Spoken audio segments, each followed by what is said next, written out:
யாத்திராகமம் 6ஆம் அதிகாரம். அப்பொழுது கர்த்தர் மோசேயை நோக்கி, நான் பார்வோனுக்கு செய்வதை இப்பொழுது காண்பாய். பலத்த கையை கொண்டு அவர்களை போகவிட்டு பலத்த கையை கண்டு அவர்களை தன் தேசத்திலிருந்து துரத்தி விடுவான் என்றார். மேலும் தேவன் மோசேயை நோக்கி, நான் யெகோவா சர்வ வல்லமையுள்ள தேவன் என்னும் நாமத்தினால் நான் ஆபிரகாமுக்கும் ஈசாக்குக்கும் யாக்கோபுக்கும் தரிசனமானேன். ஆனாலும் யெகோவா என்னும் என் நாமத்தினால் நான் அவர்களுக்கு அறியப்படவில்லை. அவர்கள் பரதேசிகளாய் தங்கின தேசமாகிய கானான் தேசத்தை அவர்களுக்கு கொடுப்பேன் என்று நான் அவர்களோடே என் உடன்படிக்கையையும் ஏற்படுத்தி இருக்கிறேன். எகிப்தியர் அடிமை கொள்ளுகிற இஸ்ரவேல் புத்திரரின் பெருமூச்சையும் நான் கேட்டு என் உடன்படிக்கையை நினைத்தேன். ஆதலால் இஸ்ரவேல் புத்திரரை நோக்கி, நானே கர்த்தர். உங்கள் மேல் எகிப்தியர் சுமத்தின சுமைகளை நீக்கி நான் உங்களை விடுவித்து உங்களை அவர்கள் அடிமைத்தனத்திற்கு நீங்களாக்கி ஓங்கிய கையினாலும் மகா தண்டனைகளினாலும் உங்களை மீட்டு உங்களை எனக்கு ஜனங்களாக சேர்த்து கொண்டு உங்களுக்கு தேவனாயிருப்பேன். உங்கள் மேல் எகிப்தியர் சுமத்தின சுமைகளை நீக்கி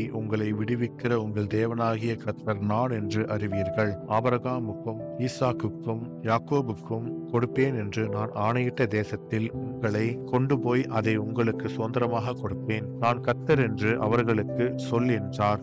இந்த பிரகாரமாக மோசே இஸ்ரவேல் புத்திரருக்கு சொன்னான். அவர்களோ மனமடிவினாலும் கொடுமையான வேலையினாலும் மோசேக்கு செவிகொடாமற் போனார்கள். பின்பு கர்த்தர் மோசேயை நோக்கி, நீ எகிப்தின் ராஜாவாகிய பார்வோனிடத்தில் போய் அவன் தன் தேசத்திலிருந்து இஸ்ரவேல் புத்திரரை போகவிடும்படி அவனோட பேசு என்றார். மோசே கர்த்தருடைய சன்னிதானத்தில் நின்று, இஸ்ரவேல் புத்திரரே, எனக்கு செவி கொடுக்கவில்லை. பார்வோன் எனக்கு எப்படி செவி கொடுப்பான்? நான் விருத்த சேதனம் இல்லாத உதடுகளுள்ளவன் என்றான். கர்த்தர் மோசேயோடும் ஆரோனோடும் பேசி இஸ்ரவேல் புத்திரரை எகிப்து தேசத்திலிருந்து அழைத்துக் கொண்டு போகும்படிக்கு அவர்களை இஸ்ரவேல் புத்திரரிடத்துக்கும் எகிப்தின் ராஜாவாகிய பார்வோனிடத்துக்கும் கட்டளை கொடுத்து அனுப்பினார். அவர்களுடைய பிதாக்கள் வீட்டாரின் தலைவர் யார் என்றால், இஸ்ரவேலுக்கு முதல் பிறந்தவனாகிய ரூபனுடைய குமாரர் ஆனோக்கு, பல்லு, எஸ்ரோன், கர்மி.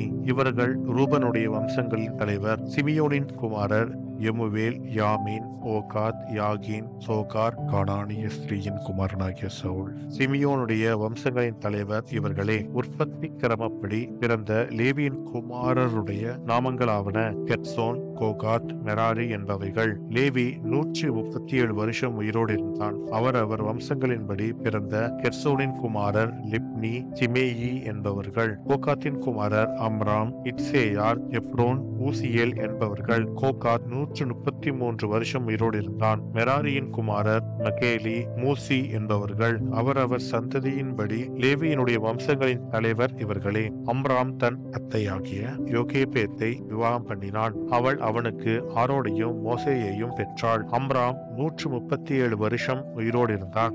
இத்சேயாரின் குமாரர் கோராகு, நெப்பேக், சித்ரி என்பவர்கள். ஊசியலின் குமாரர் மீசவேல், எல்சாபார், சித்ரி என்பவர்கள்.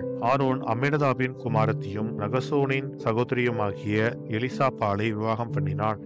இவள் அவனுக்கு நாதாபையும் அபியூவையும் இளையேசாரையும் இத்தாமாரையும் பெற்றாள். கோராகின் குமாரர் ஆசீர், எல்கானா, அபியாசாப் என்பவர்கள். கோராகியரின் வம்சத் தலைவர் இவர்களே.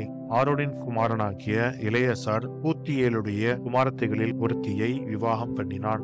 அவள் அவனுக்கு பினகாசை பெற்றாள். அவரவர் வம்சங்களின்படி லேவியருடைய பிதாக்களாகிய தலைவர் இவர்களே. இஸ்ரவேல் புத்திரரை அணியணியாய் எகிப்து தேசத்தில் இருந்து நடத்தி கொண்டு போவதற்கு கர்த்தரால் கட்டளை பெற்ற ஆரோனும் மோசேயும் இவர்களே. இஸ்ரவேல் புத்திரரை எகிப்திலிருந்து நடத்தி கொண்டு போவதற்கு எகிப்தின் ராஜாவாகிய பார்வோனோடே பேசின மோசேயும் ஆரோனும் இவர்களே. கர்த்தர் எகிப்து தேசத்திலே மோசேயோடே பேசின நாளில் கர்த்தர் மோசேயை நோக்கி, நானே கர்த்தர். நான் உன்னோடே சொல்லுகிறவைகளையெல்லாம் நீ எகிப்து ராஜாவாகிய பார்வோனுக்கு சொல் என்று சொன்னபோது மோசே கர்த்தருடைய சன்னிதானத்தில், நான் விருத்தசேதனம் இல்லாத உதடுகளுள்ளவன், பார்வோன் எனக்கு எப்படி செவி கொடுப்பான் என்றான் என்பதே. ஆமென்.